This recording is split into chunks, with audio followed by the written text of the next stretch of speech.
வணக்கம். இன்னைக்கு நம்ம பார்க்க போற பேசிக் பார்த்தீங்கன்னா இரண்டாவது பேசிக். இது பேர் வந்து வெட்டு அப்படின்னு சொல்லுவாங்க. இது வந்து ஃபார்வர்ட் ரொட்டேஷன் அப்படின்னு சொல்லலாம். டுவர்ட்ஸ் ஃப்ரண்ட் சைடில் பண்றதுனால இது ஃபார்வர்ட் ரொட்டேஷன். மேலும் வந்து இது வந்து வெட்டுன்னு சொல்றதுனால தலையில வந்து தலைப்பகுதி, அதாவது தலை இல்லைன்னா அவங்களுடைய பொட்டு இல்லைன்னா உங்களுடைய கழுத்து பகுதியில் அதை வச்சு தாக்கலாம். ஸோ அதுக்கான பேசிக் தான் இன்னைக்கு பார்க்க போறோம். பாருங்க வெட்டு செய்யணும். கீழ் நோக்கி வரணும், தலையில வெட்டணும்.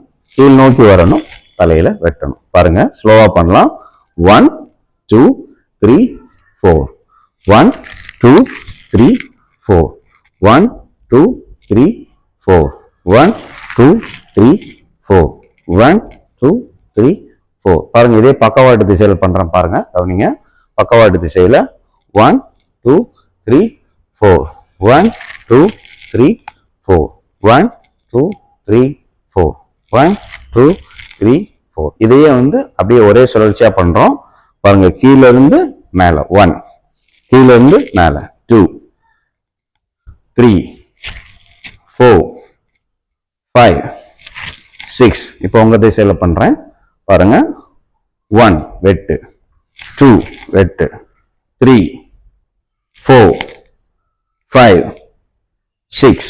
ஸோ இன்னைக்கு நம்ம பார்த்தது பார்த்தீங்கன்னா வெட்டு. இது வந்து நீங்க தொடர்ந்து இதே மாதிரியே நீங்க வந்து தொடர்ந்து பயிற்சி பண்ணுங்க. மினிமம் ஒரு 5ல இருந்து ஒரு 10 நிமிஷமாவது ஒரு ஒரு ஒரு சுத்து வந்து பிராக்டிஸ் பண்ணுங்க. அப்பதான் இது வந்து உங்களுக்கு இம்ப்ரூவ் ஆகும். நீங்க சுத்த தான் உங்களுக்கு பழகும். அப்ப ரொம்ப முக்கியமான விஷயம் பார்த்தீங்கன்னா, நீங்க பயிற்சி பண்ணும்போது என்னன்னா, நீங்க போன வீடியோவில் நீங்க பார்த்து செய்யும் போதே உங்களுக்கு தெரிஞ்சிருக்கும். உங்க ஷோல்டரை டைட்டா பண்ணாதீங்க. உங்க ஷோல்டர் டைட்டா இருந்தால் உங்களால சுத்த முடியாது. உங்களோட மணிக்கட்டு வந்து ஈஸியா இருக்கும். அப்பதான் உங்களால சுத்த முடியும். கவனமா செய்யுங்க. பாருங்க, இந்த மாதிரி டைட்டா பண்ணீங்கன்னா சிரமம் வந்து வராது. இது வந்து காமனா எல்லாருக்குமே ஆரம்பத்தில் ஏற்படக்கூடிய ஒரு நிலை தான்.